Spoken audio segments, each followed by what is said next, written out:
Now, Literacy Nest has a lot of different decodable options in my online store, and they can be used for a lot of different reasons.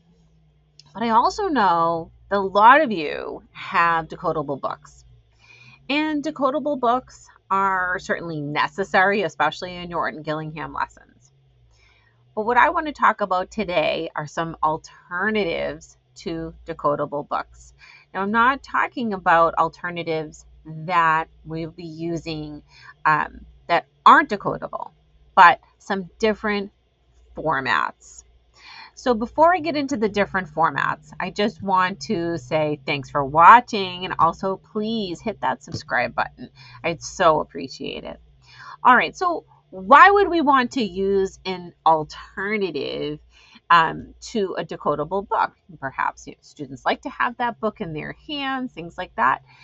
In my experience with working with children at the intervention level, especially at the earlier stages, some students really are not ready to be holding that full book in their hands at that time.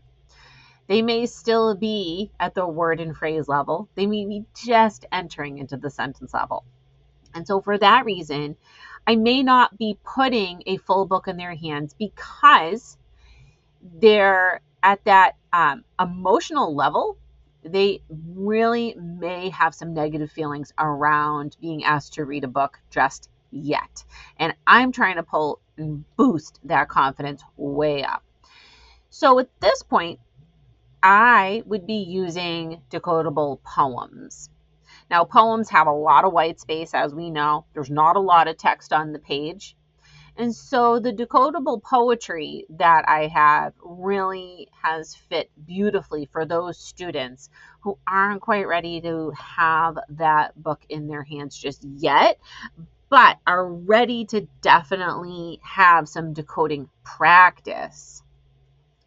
The next format that I want to talk about is for the students that, they're really starting to pick up their decoding strategies and really working more towards higher decodability. And so you want to try to infuse more reading comprehension at that level. So in that case, for those students, I love using the decodable passage fill-ins. These are sort of a cloze reading passage, cloze, C-L-O-Z-E, passage format, because I can address a lot of language concepts. I can work on grammar and syntax. I can work on vocabulary with them and get at that comprehension level, but still have them feeling a lot of success knowing that we're working on a particular concept at the time. Like, for instance, the passage may just be working on words with digraph CK or a review of all the digraphs all in one. And so those passage fill-ins really help kick things up a notch because you still get some decoding practice, but you're also working on reading comprehension. The last format alternative that I really love are the reader's theaters.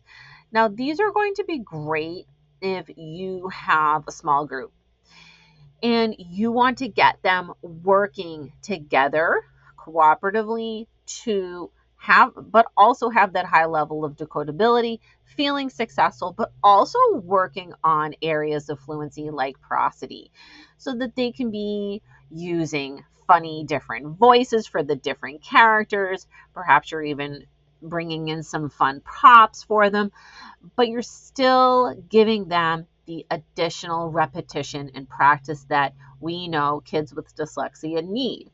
And so the reader's theater scripts are great if you're working in a small group and you want to give everybody a speaking part and they just practice their speaking part, and they're really learning how to work together to accomplish a goal, which is performance, to perform a reader's theater script in front of a small group or maybe perhaps in front of another class.